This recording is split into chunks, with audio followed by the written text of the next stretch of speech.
Savitribai Phule trust में पिछले 4 रोज से हम दिल्ली के लगभग 10 गांवों में गए हैं। आए हुए हैं 10 गांवों से बहुत सारे भाई यहाँ पर मौजूद हैं और उनकी उपस्थिति के साथ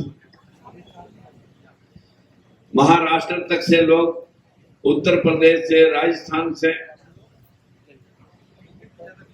उन सब का सम्मान मंच पे बैठे हुए नेताओं की तरफ से, अपनी तरफ से सबसे पहले आज इस मंच पे विराजमान एक उस महापुरुष का अंश, उस महापुरुष की प्रतिमूर्ति हमारे बीच में मौजूद है। मैं शब्दों से तो उनका सम्मान क्या करूं, अंतस्करण से जो आज इस प्रोग्राम में पिछले कई दिनों से उन्हीं के आशीर्वाद से हम ये प्रोग्राम करने के लिए, भाई मेरी विनती है जो हमारे वक्त जो लोग इधर खड़े हैं, महावीर जी खाना बंद करें 5-10 मिनट के लिए, खाना बंद करें। जो भी जा रहे हैं खाना बहुत है, खाने की कोई कमी नहीं है। हम पेट के पापी लोग, सबसे बड़ी बीमारी हमारी यही रहती है कि हम बस आते तो खाना खा के खिसक भी लिए, उन्हें पेट के दर्शन दे दिए सबसे पहले। ये जो परंपरा है, इसी परंपरा ने इस बैकवर्ड समाज का नाश कर रखा।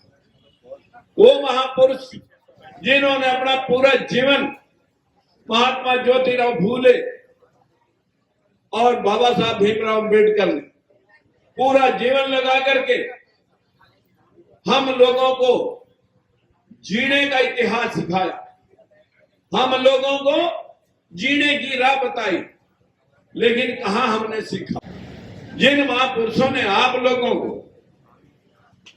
अपना पूरा जीवन इतिहास में एक ही ऐसा जोड़ा है जिसने पति और पत्नी दोनों ने समर्पित जीवन अपनी औलाद ना पैदा करके आप लोगों के लिए इतनी बड़ी company PPCC, Pune commercial construction company, जो टाटा बिरला से भी बड़ी जिसकी टर्नओवर थी, सब कुछ आपके लिए नाम पर दाव पर लगा दिया। उन्हीं की प्रेरणा स्रोत बाबा साहब भीमराव अम्बेडकर, जिनके वंशज यहां पर बैठे हैं। मैं भाई का धन्यवाद करना चाहूंगा भीमराव यशवंतराव अम्बेडकर जी का, शब्दों से नहीं दिल की गहराइयों से, कि आज उस अंश को हम पुनः आप लोगों को ये साबित करना चाहते हैं कि जो बाबा साहब लिखे गए थे वो 20वीं सदी अंधविश्वास किया और 21वीं सदी में बाबा साहब के शब्दों का स्वर्ण अक्षरों में लिखा हुआ है, स्वर्ण अक्षरों में लिखा हुआ है कि मेरा समाज जगेगा, अंधविश्वास छटेगा और हम राज्य के मालिक होंगे, जो गौतम बुद्ध अशोक सम्राट के समय थे। आज इस मंच पर विराजमान बहुत ही बड़े कर्णधार स्वामी प्रसाद मौर्य, हर रोज आप उनकी बाइट सुनते हैं, हर रोज स्वामी प्रसाद मौर्य जी की बाइट सुनने के साथ साथ आप उनके ऊपर होते हुए कटाक्ष भी देखते हैं। उन कटाक्षों की परवाह ना करते हुए, अपनी राजनीति की परवाह ना करते हुए, जो व्यक्ति संपूर्ण तौर पर आपके लिए समर्पित हो, मैं ऐसे भाई का धन्यवाद ही नहीं उनका स्वागत नतमस्तक होकर करता हूं। हमारे बीच में सुमित्रतन भंते भाई, हमारे राकेश मौर्य जी, और इस सभा में भाई राजस्थान से आए गिरधारी लाल जी, हमारे राजेंद्र तंवर जी, राजपाल जी, और इस महफिल में निखाड़े साहब और सरजीत सिंह जी, जो बहुत कुछ भावनाएं लेकर के बैठे हुए हैं, लेकिन समय की प्रतिबद्धता है कि कितनी देर आपको बैठाएंगे। इस बार 2 बज चुके हैं, हमारे चीफ गेस्ट 2:30 बज चुके हैं, चीफ गेस्ट भी बोलने हैं। मैं कुछ बातें आपसे जरूर करना चाहूंगा। सभी महानुभावों का जो मंचासीन नेतागण, सभागार में उपस्थित मातृशक्ति और मेरे भाई और बहनों, शब्दों से नहीं, दिल की गहराइयों से आप सभी को नतमस्तक होकर प्रणाम करता हूं, आपका स्वागत करता हूं। आप सभी से उम्मीद करता हूं कि ये देश अंधविश्वास के नाम से लुट रहा है। ये देश, इस अंधविश्वास की जड़ें इतनी गहरी हैं कि यहां से सुनने के बाद भी जाकर के हमें डर लगने लग जाता है कि कहीं कोई देवी देवता हमारा सर्वनाश न कर दे। अरे मित्रों, हमारे देवी देवता जो 33 करोड़ थे वो हमें अधिकार नहीं दे सके। हम लोग बराबर में कुर्सी पे बैठ नहीं सकते थे, चारपाई पे बैठ नहीं सकते थे, मनुवादियों की बराबर में हम नहीं बैठ सकते थे, शिक्षा ग्रहण हम कर नहीं सकते थे। हम लोगों को पशुओं से भी बदतर जिंदगी जीने के लिए मजबूर होना पड़ रहा था। लेकिन 33 करोड़ देवी देवताओं ने जो नहीं किया, वो कल्ले महात्मा ज्योतिबा फूले जिसने शिक्षा दी, और एक बाबा साहब भीमराव अंबेडकर जिन्हें तुम्हें वोट देकर के राज लेने का हथियार दिया। ऐसे व्यक्ति ये मानव नहीं, महामानव है, महामानव थे। और मैं सभी साथियों से विनती करना चाहूंगा कि बहुत ये देश, जो गौतम बुद्ध ने इस दुनिया को संदेश दिया था कि चोरी, नशा, झूठ, अनैतिक व्यभिचार, बिना वजह हत्या, ये पंचशील, शील का मतलब पाबंदियां, किसी की दुकान सील होगी, मकान सील हो गया, सील का मतलब पाबंदी, 5 पाबंदियां, नशा, चोरी, झूठ, अनैतिक व्यभिचार, बिना वजह हत्या, इन बातों को मानकर बराबरी के लिए जो काम करे, साथियों, उस आदमी को महापुरुष जीते जी और मरने के पश्चात लोगों ने भगवान माना। चाहे कबीरदास है, रविदास है, गुरु नानक देव है, गुरु गोविंद सिंह है, गुरु तेग बहादुर है, ईसा मसीह है, सोक्रेटिस है, पैगंबर मोहम्मद साहब है, जितने भी महापुरुष हुए जिन्होंने मानवता के लिए काम किया, साथियों, उनको जाने के बाद दुनिया ने भगवान माना। लेकिन रहते रहते नहीं मानना। आज हमारे बाबा साहब हमारे बीच में भले ना हो, लेकिन उनकी प्रतिमूर्ति हमारे बीच में है। मेरी आपसे हाथ जोड़कर विनती है कि यदि आप चाहते हैं कि हमारा कल्याण हो जाए, तो ये जो मनुस्मृति के मुताबिक आपको जो कह रहे हैं कि वह शास्त्र पढ़ो, शास्त्र छोड़ करके, ये शास्त्र नहीं, ये शस्त्र है, तुम्हारा गला रेत लेंगे। संविधान पढ़ दो, शास्त्रों को छोड़ दो। जिन शास्त्रों में तुम्हें स्वर्ग और नरक के सपने दिखाए जाते हैं, जिन तरक्की के रास्ते दिखाए जाते हैं। एक दिन मथुरा वृंदावन से 20-30 लोग मेरे पास आए इंटरव्यू लेने के लिए। मैंने कहा, भाई तुम तो शास्त्रों के ज्ञाता हो, ये पूरा देश स्वर्ग में जाना चाहता है, कोई भी व्यक्ति नरक में जाना नहीं चाहता, और सभी ने अपने माँ बापों के आगे स्वर्गीय लिखा हुआ है। मुझे लगता है अभी तक कोई नरक में गया भी नहीं होगा। मैं भी स्वर्ग देख के आना चाहता हूँ, जाने से पहले कहीं से रास्ता जा रहा हो क्या, मेरे को बताएंगे? बोला जी बता देंगे। मैंने कहा, पर पहला मेरे को ये बताना पड़ेगा कि मैं पिछले जीवन में और मौजूदा जीवन में स्वर्ग में था या हूं, पहले ये बताना पड़ेगा। बोला जी ये तो हम पिछला तो बता नहीं सकते, अगला रास्ता आपको जरूर बताएंगे। मैंने कहा, भाई अगला क्यों मैं मानूं आपका? जो पिछला जो हो चुका है उसे तुम बता नहीं सकते, अगला मैं कैसे मान लूं कि ये आप सही बोल रहे हो या सच बोल रहे हो, झूठ बोल रहे हो?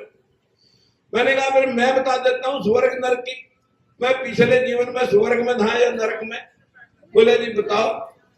मैंने कहा, मेरी उम्र 70 साल, 70 साल पहले कहाँ था? अपनी माँ के गर्भ में। ये अंडरस्टूड है, इतना तो कन्फर्म है सबको। कहां से आया? बाप के मिलने से। उससे पहले मैं अपने बाप के खून में, शुक्राणुओं में था। शुक्राणु कहां से बने? खून से। खून कहां से आया? रोटी से। रोटी कहां से आई? अनाज के पेड़ पौधे से। अनाज का पेड़ पौधा कहां से आया? अनाज का पेड़ पौधा कहां से आया? जब 5 तत्व जिनको हम भगवान कहते हैं, जिनसे सृष्टि का निर्माण होता है। गौतम बुद्ध ने कहा कि कोई आत्मा या परमात्मा नहीं है, ये पंच तत्व ही जिनको आप भगवान मानते हो, ये पंच तत्व ही सृष्टि के वाहक है। ये पंच तत्व ही सृष्टि का निर्माण करते हैं। वैसे भूमि, कैसे गगन, वैसे वायु, ऐसे अग्नि और वैसे नीर। भय गय वह न भगवान, जिसको हम कहते हैं कण कण में व्यापक है। हवा है दिखती नहीं, गर्मी है दिखती नहीं, अंतरिक्ष है दिखता नहीं, पानी और मिट्टी दिखते हैं, लेकिन पानी को भी उंगली डुबो करके देखना पड़ेगा गर्म है या ठंडा। साथियों, ये पंच तत्व, मैंने कहा मैं उस पेड़ पौधे से पहले इन पांचों तत्वों में था। मिट्टी में, पानी में, अग्नि में, वायु में, ब्रह्मांड में। पांचों तत्व बरसात में इकट्ठे हुए, किसी पेड़ पौधे का जन्म हुआ और पेड़ पौधे के जन्म से मैं उसके अनाज लगा। मिट्टी, पानी, अग्नि, वायु से पेड़ पौधे में आया, पेड़ पौधे से मैं अनाज में गया। अनाज की रोटी बनी, मेरे बाप ने खाई। खाना खाने के बाद उसका खून बना, स्पर्म बने। स्पर्म बढ़ने के बाद माँ बाप मिलन में गर्भ में गए। अब पैदा होके 70 साल का हो गया। 70 साल का हो गया, जिस दिन मरूंगा सबसे पहले हवा निकल जाएगी, शरीर बर्फ जैसा ठंडा हो जाएगा। अग्नि तत्व अग्नि मिल गया, हवा हवा मिल गई, किसी ने जलाया दफनाया। मिट्टी मिट्टी में मिल गई, पानी वाष्प पड़ के ब्रह्मांड में उठ गया। आते हुए क्या कहेंगे आप जब किसी के संस्कार या उसके वो क्रियाकर्म करके जब उसको लौटेंगे, उसको जला के दफना के पंच तत्व में विलीन हो गया। पांच ही तत्वों से बना, पांच ही तत्व में विलीन हो गया। ना कहीं से आया ना कहीं गया। लेकिन पंडा पुजारी यहां भी तुम्हारा खेड़ा नहीं छोड़ेगा। वो कहेगा ना ना, ये तो शरीर मरा, आत्मा अजर अमर है। जैसे कर्म करोगे आत्मा ने वैसे भुगतान करेगी। या तो स्वर्ग में भगवान के चरणों में जाके मोक्ष प्राप्त करेगी, अगर ज्यादा दान पुण्य पूजा पाठ करा होगा तो मोक्ष प्राप्त करेगी। थोड़ा किया होगा स्वर्ग में जाएगी, ज्यादा खराब काम किए होंगे फिर नरक में जाएगी। फिर तुम्हारा गधा कुत्ता खच्चर घोड़ा बनेगा। बस हम यही डर जाते हैं, महाराज पिताजी मेरे को घोड़ा खच्चर कुत्ता बनने से बचा ले, जो भी दान पुण्य करावा करा ले। यही डर इस जनमानस का नाश करता है। मैंने उनसे पूछा, जो लोग आए थे इंटरव्यू लेने, मैंने कहा पक्की बात है कि आत्मा अजर अमर है, न मरती है न जन्म लेती है। बोले जी 100% गारंटी, आत्मा अजर अमर है, न मरती है न जन्म लेती है। मैंने कहा फिर जब हमारा देश आजाद हुआ, 35 करोड़ आबादी थी, जिसमें 12 पाकिस्तान में चली गई, 23 हमारे पास थी। 23 करोड़ आबादी थी आजादी के समय, अब आबादी हो रही है 140 करोड़। मैंने कहा फिर 117 करोड़ आत्माएं कहां से आई? जो तुम कहते हो हर आदमी में एक आत्मा है, ये आत्माएं 117 करोड़ कहां से पैदा हुई? अब वो देखते हैं मेरे मुंह की तरफ। मैंने कहा तो सवाल रखा, अब जूता भी यहां रखा, ये भी मैं पूछूंगा। मैंने उनसे पूछा कि बताएं, क्या आपको लगता है कि आत्मा अजर अमर है, पैदा नहीं होती है? आत्माएं कहां से पड़ी? मैंने कहा बाहर के देशों की सारी दुनिया मर गई होगी, उनकी आत्माएं भारत में प्रविष्ट होगी, या कुत्ते बिल्ले मच्छर मक्खी कीड़े मकोड़े सभी जीव जंतु मर गए होंगे, उनकी आत्माएं मानसों में प्रविष्ट होगी, ऐसा है क्या? बोले ना, ऐसा भी नहीं है। मैंने कहा फिर आत्माएं कहां से आई? वह एक दूसरे के मुंह की तरफ देखें। मैंने कहा मैं बताता हूं अगर तुम्हें नहीं पता। मैंने कहा मेरे माँ बाप थे 2, हम हुए 6 बहन भाई। माँ बाप 2 थे, हम 6 हो गए। आगे हमारे बच्चे मिला करके, लेडीज मिला करके हो रहे 36, और 5-4 पीढ़ियों में हो जाएंगे सैकड़ों। ऐसे ही मानसों के मानस, जानवरों के जानवर, पशुओं के पशु, कुत्ते बिल्लियां के कुत्ते बिल्लियां, भैंस बकरी की भैंस बकरी, कीड़े मकोड़े कीड़े मकोड़े, नर मादा के मिलने से या बैक्टीरिया से। जब ये पृथ्वी सूर्य टूट के अलग हुई थी तो बैक्टीरिया से जब पानी सड़ा, इसी ग्राउंड में पानी भर के खड़ा कर दो, बीज डालने की लोड़ नहीं, 1 साल खड़ा रहने तो मछलियां, कोकरोच, सांप, मेंढक, दुनिया भर के जीव जंतु इसमें पैदा हो जाएंगे। बीज डालने की जरूरत नहीं है। जो बैक्टीरिया बनेगा, जो पानी सड़ेगा, बैक्टीरिया बनेगा। आपके यहाँ चोट लगी, 4 दिन एंटीबायोटिक ना खाओ, इसमें बीज नहीं डाला किसी ने, कीड़े पड़ जाएंगे। या बैक्टीरिया से या नर मादा के मिलने से ये सृष्टि यही पैदा हो रही और यही खत्म हो रही, लेकिन स्वर्ग नरक के नाम पर पूरी दुनिया लूट ली इन पाखंडियों ने। मेरी आपसे विनती है, स्वर्ग क्या है? आपके घर में दाल रोटी का जुगाड़ ठीक है, बच्चे कहने में समाज में इज्जत है, मुकदमे बीमारी से घर दूर है, नींद बड़ी आती है, अमीर है गरीब है, आपका घर स्वर्ग है। उसके दूसरी तरफ अगर भाई भाई का खून का पैसा और एक एक जमीन, एक एक इंच जमीन और एक एक पैसे पे भाई भाई का दुश्मन हो रहा, मुकदमे बीमारियां चल रही, या किसी को पैरालाइज हो गया, पूरा घर तबाह हो रहा और पेशेंट के कीड़े पड़ गए, और या किसी को ब्रेन हेमरेज हुआ और कोमा में चला गया, 4, 6 साल 10 साल तक मरा भी नहीं और जिंदा भी नहीं, या किसी का एक्सीडेंट हुआ, डॉक्टर ने पुट्ठा लमका रखा, साल हुए, सालों साल आदमी बेड पे पड़ा रह जाता है। मित्रों, इसी जीवन में आपके कर्मों का भुगतान यही होता है। यो जो आपको कंसेप्ट दिया गया कि आप सारा जो भी कमाओ, दान पुण्य करो, पूजा पाठ करो, यो जीवन तो आपका खराब जरूर होगा, लेकिन अगला जीवन स्वर्ग में हो जाएगा। रहे आपके पास कोई ऐसी कला और विधि है दान पुण्य करने से, अगर कोई भला होना है तो फिर यही करके दिखाओ। अगला जीवन किसी ने देखा नहीं और ये जीवन तुम ठीक कर सकते नहीं। साथियों, आपका जीवन, इन बैकवर्डों का जीवन बाबा साहब ने, महात्मा ज्योतिबा फूले, माता सावित्रीबाई फूले ने 150 वर्ष पहले आज ही के दिन 1873 में सच्चा शोधक समाज की स्थापना की थी कि सत्य को साधो, सत्य की शोध करो कि क्या क्या सूर्य को निगला जा सकता है, जो 13 लाख किलोमीटर की जिसकी परिधि है, पृथ्वी से 109 गुना बड़ा है। अगर मुंह खुला होगा हनुमान का तो 13 लाख किलोमीटर का मुंह खुला होगा, और पृथ्वी से 109 गुना मुंह खोलना पड़ा होगा, तब सूर्य अंदर गया होगा। तो फिर पुल लाने की क्या लोड़ थी? 31 किलोमीटर तो सारा रामेश्वरम, जब सारी पृथ्वी 109 पृथ्वी अंदर आ सका तो हनुमान को पुल लगाने की क्या लोड़ पड़ी थी? मित्रों, इस देश के अंदर आदमी की गर्दन पे हाथी की गर्दन लग सकती है, यहाँ पर धरती में से बच्चे निकल सकते हैं, इस देश के अंदर कुसा से बच्चे बन सकते हैं, मैल से बच्चे बन सकते हैं, कान में बच्चे पैदा हो सकते हैं, मुंह से ब्राह्मण पैदा हो सकता है, भुजाओं से क्षत्रिय, नाभि से वैश्य और पैरों से तुम पैदा हो सकते हैं। साथियों, कहां कहां गर्भ ठहरता है? आप पैरों से पैदा हुए इसलिए पैरों में लूटते फिर रहे हैं। अरे कभी सिर के ताज अशोक सम्राट चंद्रगुप्त मौर्य की संतान हो तुम, लेकिन पैरों में लूटते फिर रहे हैं।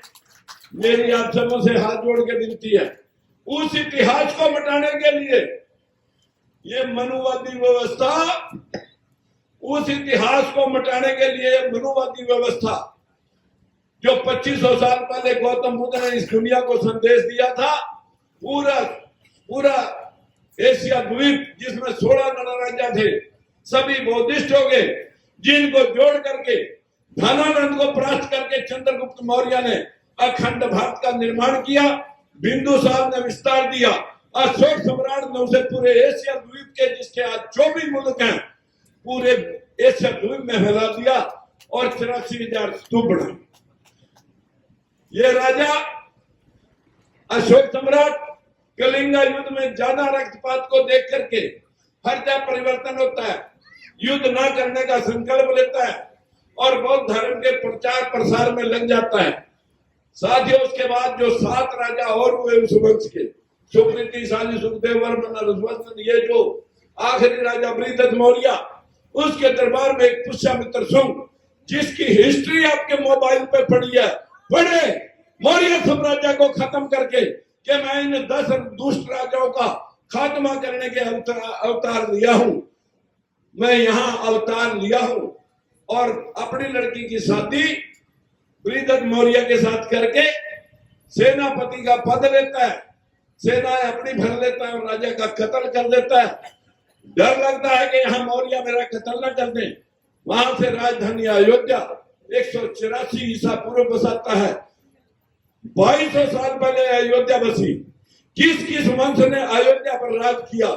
सब बसाई पुष्यमित्र शुंग ने, शुंग वंश ने, उसके 6-7 राजा, उसके बाद पाल वंश, उसके बाद कनिष्क वंश, गुप्त वंश, सातवाहन वंश और उसके पश्चात मुगल वंश। किस किस वंश ने इस देश पर राज किया उसका इतिहास आपकी हिस्ट्री में है।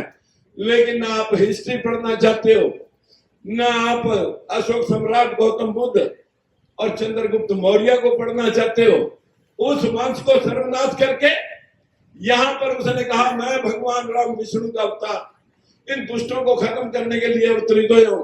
कहाँ अवतरित हुए?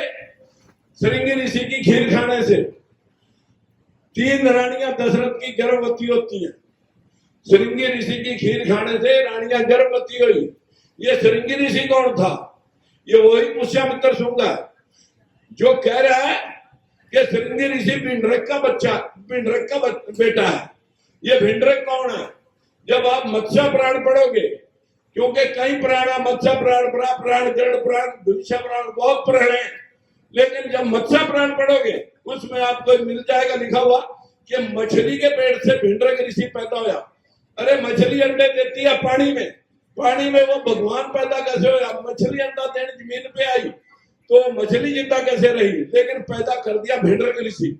वो दिनों दिन पूजा में बैठ गया और पूजा जब कर रहा था मित्र, तो उसके कुटिया के सामने एक हिरनी चल रही थी। वह उसे बड़ी सुंदर लगी, उसके साथ उसने सहवास किया। वह गर्भवती होगी, जिससे श्रृंगी ऋषि एक सींग वाला बच्चा पैदा होया। वो श्रृंगी ऋषि की खीर खाने से रानियां गर्भवती होगी।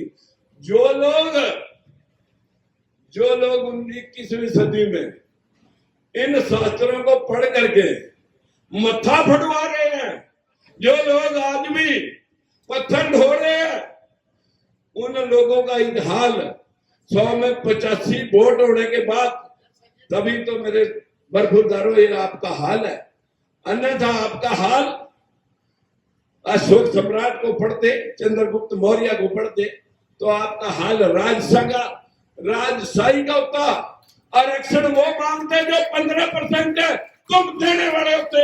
आज तुम आरक्षण की दुहाई देते फिरते हैं और देने वाले वो 15% बन रहे हैं। मैं ज्यादा कुछ ना कह करके आपसे इतनी गिनती करना चाहूंगा, अपने महापुरुषों की गुलामगिरी पढ़ ले, और ज्यादा नहीं तो सत्याशोधक समाज को पढ़ ले। आप सभी इन भावनाओं में बह रहे हो कि बीए पास, एमए पास करने के बाद नौकरी नहीं मिली, बच्चे का रिश्ता भी नहीं हो रहा।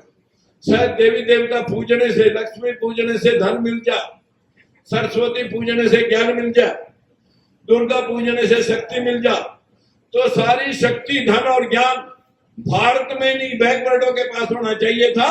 America, England, Canada, Australia, German, Japan, Dubai, Singapore, Malaysia, इनके पास फूटी कौड़ी नहीं होनी चाहिए थी, क्योंकि सारे देवता और देवियां हमारे पास थे। लेकिन हम कंगाल कैसे हो गए मित्रों? ये तो शुक्र है, ये शुक्र है कि सारी देवियां इन्होंने भारत में बढ़ाई। नहीं तो हमारी औरतें कहा करती कनाडा वाली देवी पे जाना, अब का ऑस्ट्रेलिया वाली देवी पे जाना। मैं एक दिन करवा चौथ पे घर चला गया, 3-4 दिन पिछले साल की बात है, अभी भी करवा चौथ आने वाला है। जब मैं घर गया तो मैंने घर वालों से कहा कि आज करवा चौथ है, आपने चक्रवा पढ़ने की लोड़ नहीं, भुजबल साहब ने मीटिंग बुला रखी थी, मैं बम्बई चला गया, वापस जब चंडीगढ़ उतरा शाम को घर गया तो सारी औरतें नए नए दुसाले ओढ़ करके घर पे इकट्ठी हो रही। मैंने कहा भाई 10:15 बज गए, आपकी पूजा अर्चना होगी? बोले जी हाँ होगी। मैंने कहा फिर आज का व्रत तो पति की शक्ल देख के खुलना ना, तुम्हारे पति कहाँ है? बोले जी वो तो अभी आए नहीं। मैंने कहा फिर कैसे खोल दी आपने, व्रत कैसे खोल दिया? बोले जी बस चांद को देख के खोल दिया। मैंने कहा चांद को पति मान लिया? बोले जी यूं ही समझ लो, चांद को पति मान लिया यूं ही समझ लो। जब हमारी किसी धर्म जात की औरत होती है, बाहर निकलती है गली में, चांद निकला हो, शाम हो रात हो, देख बेटे चंदा मामा, देख बेटे चंदा मामा निकले, तब तो मैं क्या तुम्हारा भाई है, आज वो तुम्हारा पति है। और तुमने पीएचडी करने के बाद डिग्री ले ली, तुम्हारी पूजा अर्चना से हम 9 भाई बहन भतीजे जिंदा हैं और तुम भी जिंदा हो। तुमने तो हमारी लंबी उम्र कर दी। जिनकी पत्नियां मर गई, तलाक हो गया, छोड़ के चली गई, वो तो साल 2 साल में सारे मर जाएंगे, उनका क्या करेंगे? तुम्हारे लंबी उम्र करने से हमारी लंबी उम्र होगी। पूरा नारी जाति के ऊपर शिकंजा मनुवादी व्यवस्था का खींचा हुआ है। हमारी नारी कितनी भी मतलब ज्यादा पढ़ लिख जाए, लेकिन उसके दिमाग से भूत नहीं उतरता अंधविश्वास का। और सारी जो पूरी साइंटिफिकली जो इनका करिश्मा है, अपने बच्चों को कायर बनाने में हमारी नारी जाति का अहम रोल है। दुर्गा पूज ले, सरस्वती पूज ले, भगवान आ जाए, विष्णु आ जाएगा, फलाना आ जाएगा। मेरी बहनों से विनती है, वैसे मैं कल परसों नजफगढ़ में गया था, वहां मुझे कुछ जागरूक महिलाएं मिली थी, उनका धन्यवाद करता हूं और वो आई भी हैं। लेकिन अभी आपको राजकुमार सैनी, स्वामी प्रसाद मौर्य और हमारे भाई भीमराव यशवंतराव की तरह और सुमित्रा रतन भंते की तरह हमें बहुत काम करने की जरूरत है। हमें लोगों को अवेयर करना पड़ेगा।